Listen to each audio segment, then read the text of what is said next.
Naabutan si Bading ng ulan. Samahan nyo nga ulit si Ganda sa araw niya, mga ve. Pero bago ang lahat, i-follow nyo muna si Ganda. Plot twist nga ng universe today. Late na naman nagising si Ganda. Pero hindi ko makakalimutan yung pinaka-importanteng agenda today.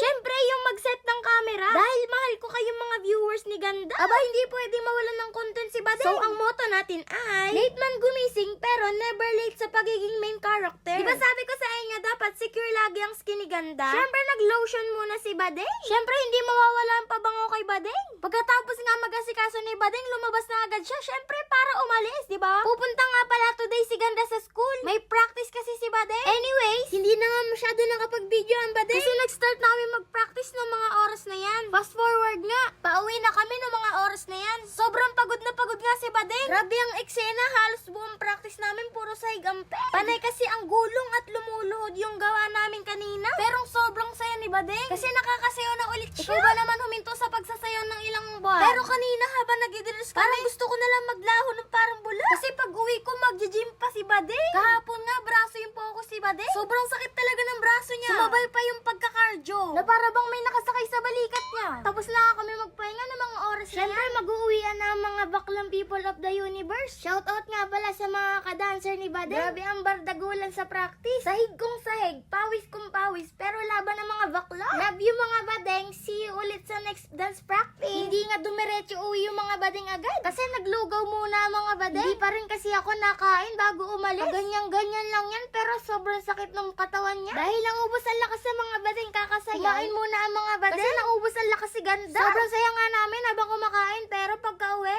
Bogs, naabutan ng mga Bading ng ulan. Isang payong nga lang pala gamit namin ng mga oras na yan. Bading, tatlo kami. Si Ganda na lang yung nag-adjust. Hindi kasi kami kasya sa payong. Madumi na rin kasi si Bading ng mga oras na yan. Pagka uwi ko nga, naligo na agad Siyempre, ako. Nagpahinga muna si Ganda. After beauty rest, balik exercise na naman si ating Ganda. Walang tamad-tamad ang baklang ito. Laburn lang hanggang ma-achieve ang glow up. Hindi nga pala ako masyado nagtagal dyan. Kasi hindi pwedeng batakin ang katawan. Kasi bugbog na ang katawan ni Bading kanina sa practice. Tsaka kakaligo lang ni Bading. Pero hindi pwedeng walang butt session si Bading today. After nga niya sa business niya, ginawa niya naman yung pinapagawa sa kanya. Pinapag-memorize kasi kami ng teacher namin kung paano magtupi ng table napkin. Kaya todo focus ang Bading. Akala ko simpleng tikrup lang. Aba hindi mga Bading. May technique, may style. Ganun ang peg ng assignment ni Ganda today. Stress na nga si Bading dyan. Pero hindi pwede. Marami pang style na gagawin si Bading. 6 na style yung gagawin niya. Kaya wish me luck mga Bading. After nga ni Bading sa assignment, tuluyan na nga siya nagpahinga. I mean natulog.